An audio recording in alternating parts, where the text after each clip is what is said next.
उत्तर प्रदेश के उप मुख्यमंत्री केशव प्रसाद मौर्य ने फरीदपुर तहसील के ग्राम लौंगपुर में ग्राम चौपाल लगाकर ग्रामीणों की समस्याएं सुनी और सरकारी योजनाओं की जानकारी दी। उन्होंने विकसित भारत गारंटी फॉर रोजगार और आजीविका ग्रामीण मिशन अधिनियम के तहत ग्रामीण परिवारों को 100 की जगह 125 दिन रोजगार और खेती हर कार्यों सहित कुल 185 दिन काम की कानूनी गारंटी की घोषणा की।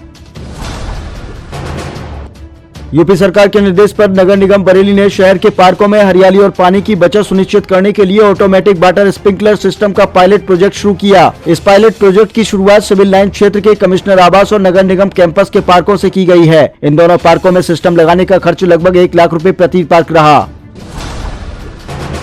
शहर की ऐतिहासिक किला नदी में प्रदूषण, अवैध अतिक्रमण और सीवर गिराए जाने के गंभीर आरोपों को लेकर उत्तर प्रदेश राज्य मानवाधिकार आयोग ने कड़ा रुख अपनाया है। आयोग ने इस मामले को मानवाधिकार उल्लंघन मानते हुए जिलाधिकारी बरेली से 12 फरवरी 2026 तक विस्तृत जांच रिपोर्ट मांगी है। आयोग ने जांच में शिकायतकर्ता को शामिल करने के निर्देश दिए हैं। श्यामगंज पुल के पास आरटीओ प्रवर्तन प्रवण झा की इनोवा क्रिस्टा कार में शॉर्ट सर्किट से अचानक आग लग गई, जिससे कार लॉक हो गई। मौके पर मौजूद स्थानीय लोगों ने तत्परता दिखाते हुए आग पर काबू पाया और कार के दरवाजे खोलकर आरटीओ व उनके चालक को सुरक्षित बाहर निकाला। घटना के कारण कुछ देर तक यातायात बाधित रहा। हाईवे पर सड़क हादसों में घायल होने वाले लोगों को अब सुपर स्पेशलिटी और निजी अस्पतालों में कैशलेस इलाज की सुविधा मिलेगी। इसके लिए महानिदेशक स्वास्थ्य सेवाएं DG health doctor Ratan Pal Singh ने प्रदेश के सभी मुख्य चिकित्सा अधिकारियों, सीएमओ से निजी और सुपर स्पेशलिटी अस्पतालों की सूची मांगी। उत्तर प्रदेश के मुख्यमंत्री योगी आदित्यनाथ प्रयागराज पहुंचे और वीआईपी घाट से बोट द्वारा संगम नोज पहुंचे। उन्होंने त्रिवेणी संगम में पवित्र स्नान किया, विधिवत पूजा अर्चन किया और मां गंगा की आरती उतारी। इसके बाद उन्होंने खाक चौक के शिविर में जगत गुरु रामानंदाचार्य जी महाराज के 726वें प्राकट्य उत्सव में हिस्सा लिया। सपा के राष्ट्रीय अध्यक्ष और पूर्व मुख्यमंत्री अखिलेश यादव ने एसआईआर प्रक्रिया को लेकर भाजपा और चुनाव आयोग पर गंभीर आरोप लगाए। उन्होंने कहा कि पीडीए समाज के वोट काटने और भाजपा के पक्ष में वोट बढ़ाने की साजिश चल रही है। अखिलेश के मुताबिक पहले 3 करोड़ वोट कटने की बात थी, लेकिन मुख्यमंत्री द्वारा 4 करोड़ वोट कटने का बयान पूरी प्रक्रिया को संदिग्ध बनाता है।